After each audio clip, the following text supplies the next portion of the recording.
have a bunch of resources coming in from our home planet. Kind of makes sense, right? It's our capital planet where all of our commerce happens. At the top of the screen is the size of your planet, which is really important. Larger planets can support more population, more buildings, more production, and smaller planets can support, obviously, less of that. Planets range in size from, I think the smallest is size 10 to the largest being, I think, size 25. Some elements of the game can kind of bend these restrictions a little bit. But we've got a size 19 planet, which is right there in the middle. It's fantastic, even on the upper end of the size of planets, which I love. And this number determines how many districts in total you can build on that planet. Districts are how have we proportioned the planet to produce different resources or for livability of our species. Our 3 starter resources here all have their own specialized district, and you'll notice that some of these districts have more potential than others. That means that this ocean world is actually really fertile. We can build a bunch of agriculture districts. This would make a fantastic planet just to produce food for us. In the future, you may want to specialize your planets to do just one thing really, really, really well. So we've got a bunch of agriculture district option slots that we could use, but we also have a couple of mining districts, a couple of generator districts, and we've got industrial districts as well. Remember, we talked about the advanced resources of consumer goods and alloys. These are produced in industrial districts and they consume minerals. So you're going to want to balance these districts out. The biggest mistake that new players make is they come into their new planet and they go, oh, I've got 777 minerals. Let me just build a bunch of districts so that we can just slam them out there and get them out there. But you've now spent all of your minerals and you've created a bunch of new jobs that you don't have a population to support yet. Your population on each individual planet grows over time. And the faster your population grows, the more jobs you have to provide for them sooner in order to make sure that everybody is working. You can see a good sense of how healthy your planet is in the upper right-hand corner of the screen here. The stability determines or shows you how stable is your planet.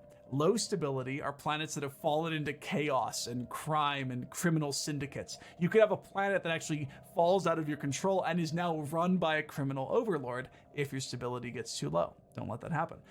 Higher stability will actually make people feel safe, make people feel secure. And because they have that security and that stability, they will produce more resources for you on that planet. So stability is the most important number on a planet for you to keep track of.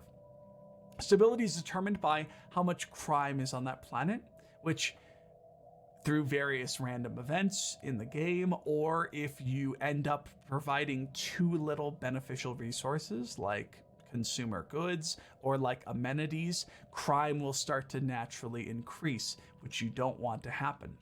Amenities are things like the daily needs of your population, stuff like drinkable water and, public transportation to be able to get to work, roadways. If you don't provide enough amenities for your population, crime will increase, stability will decrease. Keep an eye on this number. Right now it's 0, which is a little bit scary. We'll do something to fix that in just a second. Housing is how much housing is available for your population. This is a very important number. If housing is below your population number, you will have a massive increase in crime. So make sure that you have enough houses available for your pops. Houses are generated, I'm going to cancel these. By building new districts, you'll notice that districts generate housing and create jobs. And you can get a bunch of housing from city districts. It creates 5 housing and opens up another one of these building slots at the bottom, which we'll talk about in just a second. Lastly are how many jobs do you have available on that planet, right? You want to make sure that all of your population are equipped and have a job available for them. And if you have any unemployment, you're going to see it here. If you have too many pops here that don't have jobs, you're going to want to make sure that that you create new jobs for them through a combination of districts and buildings. So remember how I talked about how our amenities are very low. There's a couple ways we can increase this.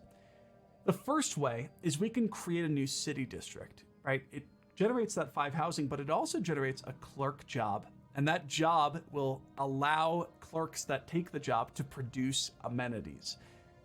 Might want to do it that way. Another way of doing it is we could create a building that produces amenities. Every single one of the buildings in the game has a cost or an upkeep that takes, you know, a number of energy credits, or maybe it's minerals, out of your income every month, and turns it into something else. We've got the Hollow Theaters here, which creates 2 jobs, and people that are working those jobs will consume consumer goods and create unity and amenities on that planet. Amenities aren't intergalactic the way that other resources are, so you have to make sure that your amenities are high on all of your planets. I think I'm going to build a Hollow Theaters on this planet. In 360 days, that'll be built, and then we'll have a population hopefully step into the job of entertainer so that we can gain those amenities. One thing that's important to look at is your population tab. This is where you can see who is working what jobs, and also how quickly are you going to grow new population on that planet? How quickly does this happen over here on the right side? If you run an empire eventually that has multiple species on it, you'll be able to see what is the breakdown of catfish versus the other species, the Blarbalgarg, whatever it is. You'll see in this breakdown in the pie chart here. But for now, we only have a single species, and for the most part, our species is doing pretty well filling the jobs that it needs to fill. We've got one job that is unfulfilled, which is the Enforcer, and that's actually okay. Enforcers are really designed to cut down on crime. We don't have any crime, so nobody has to do this job. But if I wanted somebody to step into the role of Enforcer because it was really important, let's say crime was really high, I can click on one of these jobs, and it will take a population from a job that they were previously doing and put them in the job of Enforcer. It will kind of force your population to do that job. This is a very powerful button. It can actually screw some things up, so be careful and use it very sparingly, but it is an option for you if things are really dire and you really need people to step into those jobs. Cool. So we talked a little bit about how to manage planets, and while that was happening, our science vessel has found, sorry for the pop-up, has found a system with a habitable planet on it, which we want to grab. So I'm going to, before they finished this surveying, at our shipyard in our capital system, I'm going to build a colony ship. And I want that colony ship full of catfish, of course, because that's the species that's going to colonize that planet. And in 300 days, that colony ship is going to be prepared to colonize a new planet for us. It's pretty freaking sweet. So hopefully these things happen around the exact same time. We also, don't forget, need to take our construction ship and build a star base in that star. Otherwise, we can't do anything with the planet. You can't really interact with planets or anything inside of a system that you don't already control. So make sure, remember, the order is take a science vessel, survey the system, take a construction ship, build a starbase, and then you can do whatever you'd like inside the star system there. Now, as we've been flying around, our science vessels have actually been bringing up these pop-ups that I've been dismissing. Each one of these is an anomaly. That is, there is something special, something strange that they found over this molten world. We don't quite know what it is, but it's a strange mountain range in the southern hemisphere. Doesn't appear to have been formed naturally. And we can take our science vessel and go and explore these various anomalies if we'd like to. You can take a science vessel, right-click on a star system that has an anomaly, and choose research anomalies in that system. And what will happen is your science vessel will head over to each of the anomalies inside of a system and do some research on it. Just like that. This is going to take an amount of time that you can see down here in the bottom left. It's investigating the planet and trying to figure out more about it. And, you know, it could be a really beneficial thing. It could be that this mountain range has some special armory inside and we gain some special weapons, or maybe a long dead species that has been forgotten about. We're not sure yet, but in time, we're going to find out what's on this planet. In fact, we're going to find out in a couple seconds. So I'm going to speed up the game, which you can do in the upper right hand corner. Just do it the fastest. And let's see. So what they thought was a giant mountain range is actually a massive skeleton, of a creature larger than we have ever seen in our entire lifespan. And this is going to give us the ability to investigate even further. What was this skeleton? What was this species? What could we possibly learn from it? This is going to give us what's called a special project. It's kind of like a quest almost, and we use, I think, yes, our science vessel to research it. So we'll have our science vessel further research the gigantic skeleton while I zoom out and take a look back at our star system that we've had our eyes on for a little while. My construction ship is ready to build a starbase on it, so we'll go ahead and do that. Pop over and build the starbase on that system. And our colony ship is actually ready to go. I don't think I've taken a look at the colony ships very often, but here it is, full of catfish colonists ready to colonize a brand new planet.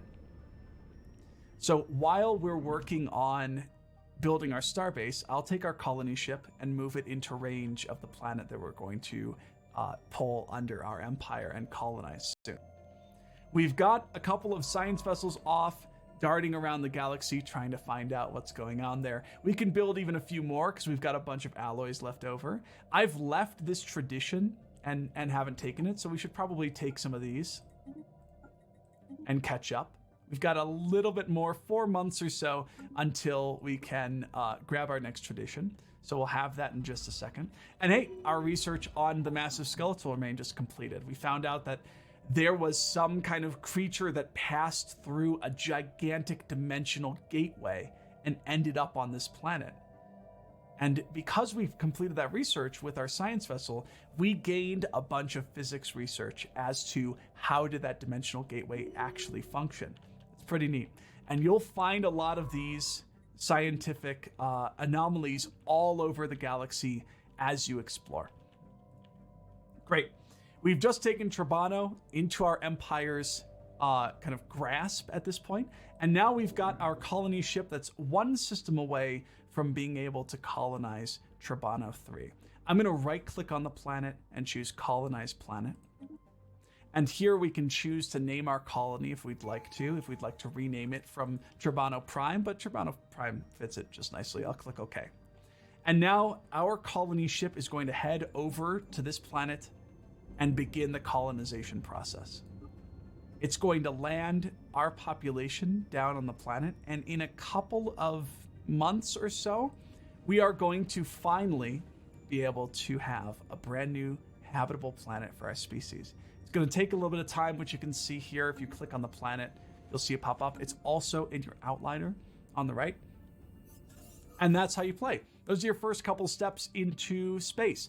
Explore more of the galaxy, find new alien species, expand your empire, grab new planets, and try to create a civilization out here in this massive, massive galaxy.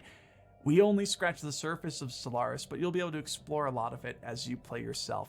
I hope you found this helpful. I hope you give Stellaris a try. It's an excellent game, one of my absolute favorites. Thank you so much for watching.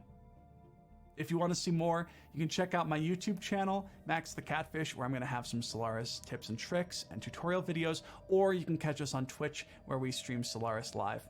Awesome having you. Hope you have a great one.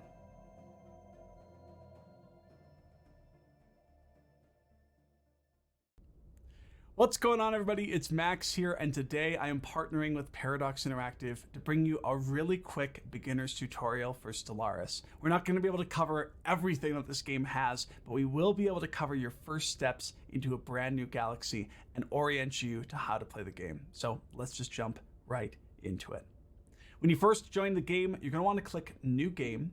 And on the left side, you're going to be faced with a bunch of pre-created empires that were created for you to explore some of the different concepts. A lot of the players of Stellaris, when they first start, play these two human species, the United Nations of Earth and the Commonwealth of Man, because they're the most simple to understand. But there's a lot of customization you can do here. You can be a species of holy priesthood jellyfish if you'd like to. And what's great about Stellaris, and what I really love about this game, is instead of taking a pre-created species, you can create your own. I've actually taken a little bit of inspiration from the Leipzig Foundation and have created the catfish theocracy, which is a custom species created by me. I'm not going to show you exactly what to do when creating your species. I would recommend you come back here when you understand the game a little bit better. But I wanted to show you that there are so many things you can do with the customizations of these species here. You can choose what your species looks like. If you want to be a species of birds or humanoids or mollusks, you can change what your species' strengths and weaknesses are in the traits panel, including maybe what they're focused on, what they're really strong at. We are really strong at mining up minerals from the ground and also creating unity among our people. You can also choose what your empire's government looks like. What are your ethics? Are you spiritualistic or materialistic? Do you prefer to be peaceful, or would you rather be militaristic and a little bit more brutish? These choices are all up to you, and they have a big impact on your civics as well, which are these empire-wide bonuses. There's a lot to customize and choose from, and a ton of replayability here. As you come back to this screen after you've played your first game, you'll understand a little bit more which one of these may be a good fit for your playstyle, or things that you just want to experiment with and try out. We're playing the Catfish Theocracy. After you've chosen an empire, you're going to want to click Done if it's a custom empire, and you'll come to the game details screen. You can keep this as is. I would recommend it. A medium-sized galaxy has a ton to do in it, and I will show you in just a second why that is. So let's click play. Before we do that, I just want to show really quick that if you want to play with achievements turned on, you have to scroll down and enable Iron Man mode. This will allow you to have achievements on Steam, but you will never be able to reload a prior save if you made a big mistake or you stepped away from the game and you left your game running. So keep in mind that trade-off. If you're going for achievements, you can do that by enabling Iron Man mode at the bottom. But let's click play. And let's jump into it. Awesome. We're a brand new empire, just birthed out of nothingness. In fact, we have chosen an origin for our empire that describes that we were left here by other people of our species. We were forgotten about. Out there in the galaxy, somewhere, there is another empire that is where we came from. Maybe when we find them, they're our friends. Maybe they're actually our foes. Maybe they've left us there for a reason. We're not quite sure, but somewhere in the galaxy, we're helping to find them. When you first start, you're going to see your home star system and your home planet. This is where we live, on this ocean world, located here. A bit far away from the star. It's probably a little hot down there, I would imagine. But if we scroll out even further, I press the M key there, we go to the galaxy map. Here's our star.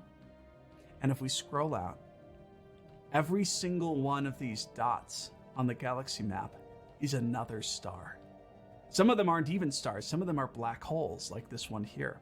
And we are going to find out more about the galaxy by exploring it and meeting other empires, meeting other species. We think that there are aliens out there, but we don't have any contact with any of them just yet. We will soon. In order to make contact, we're going to have to explore the nearby stars around our own home star system. And we do that using one of the 3 ships that's provided to you at the beginning of the game, the science vessel, which is this one here. It's got a little science icon to it. And science vessels, their primary goal is to go out and find out about new stars, find out about new space, explore the galaxy. So I'm going to take our science vessel and I'm going to right click on a nearby star system. Star systems are connected by hyperlanes. It's the lines that connect these, and your ships travel along those hyperlanes to get to new systems. So I'm going to take our science vessel and go and survey this system out here. In a couple seconds, it'll dip over there, and we will see it actually surveying each of the planets individually.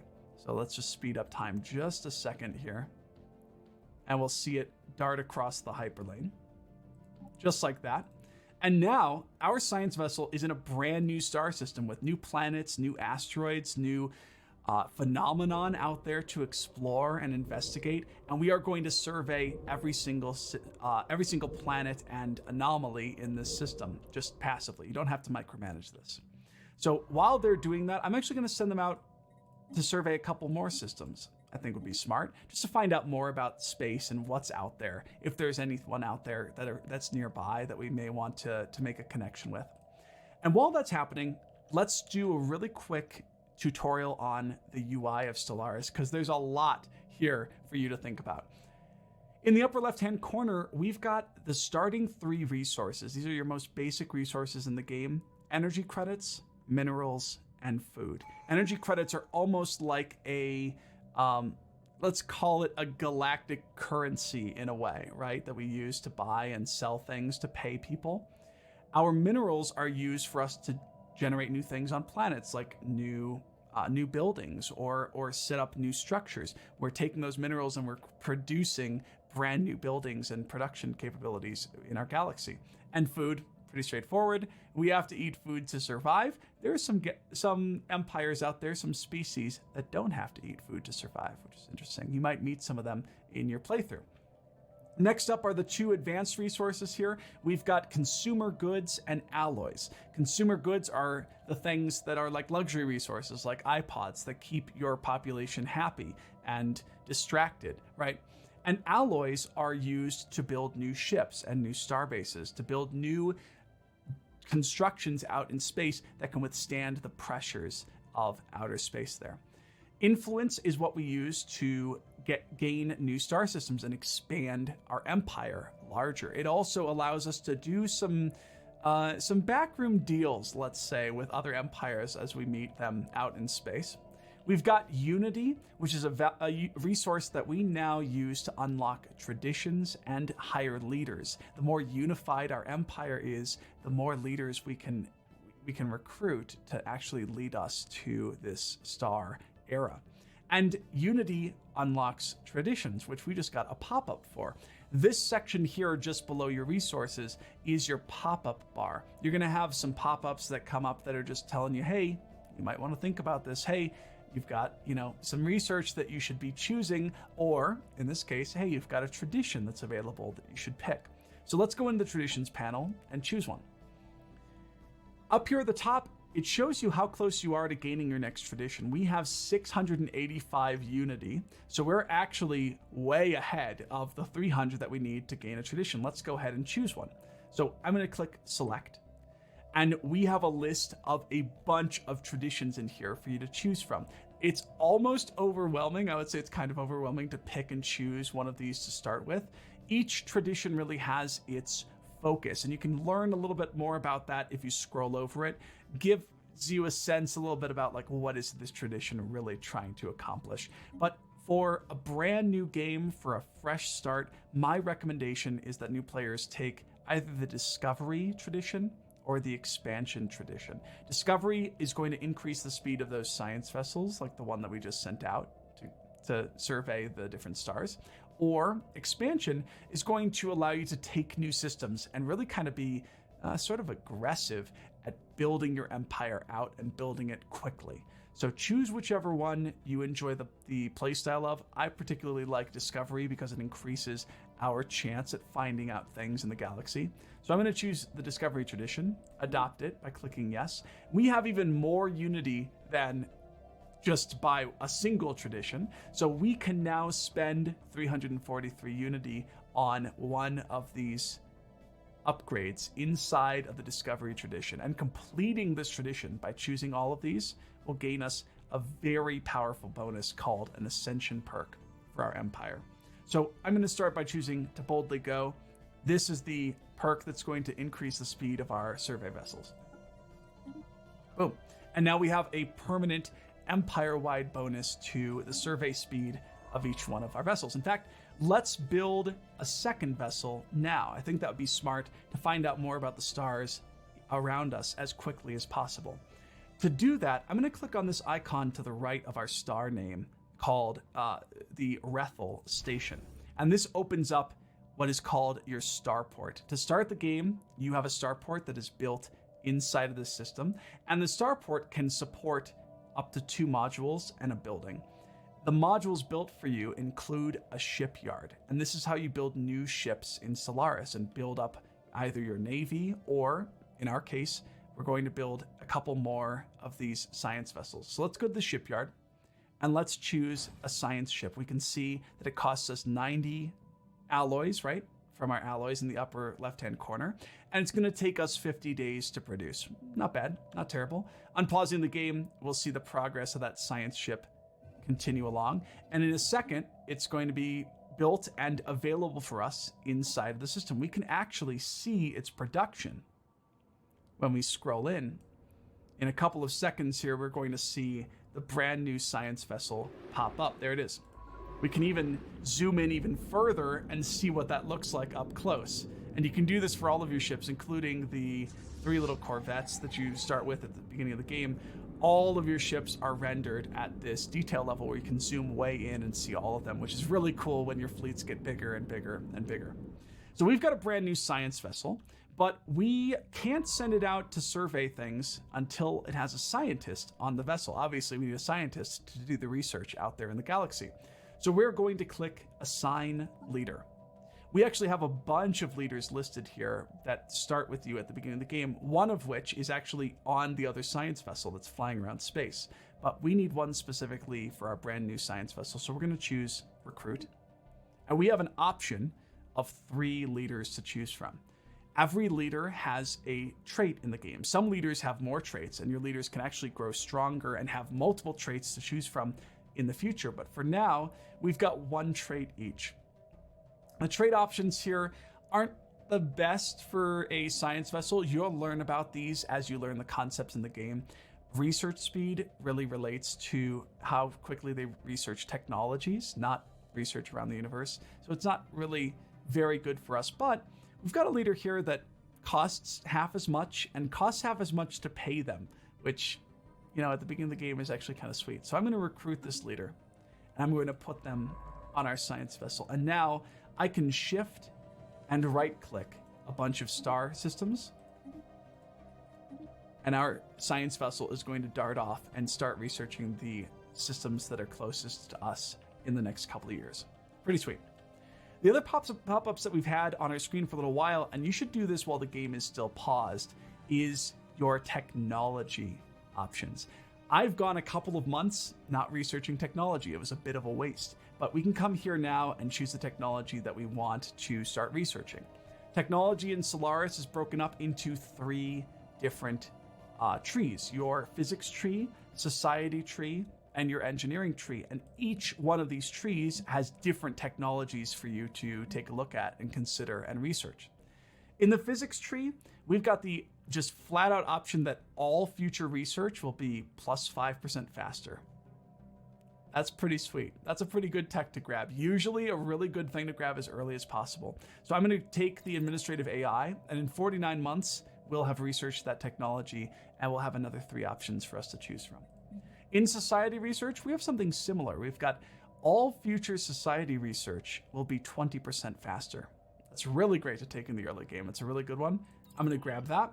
And then for our engineering research, we have actually a similar one, right? All engineering research will be 20% faster in the future. I like that a lot. So I'm going to grab that. And now our 3 researches are chosen, completed, and ready to go.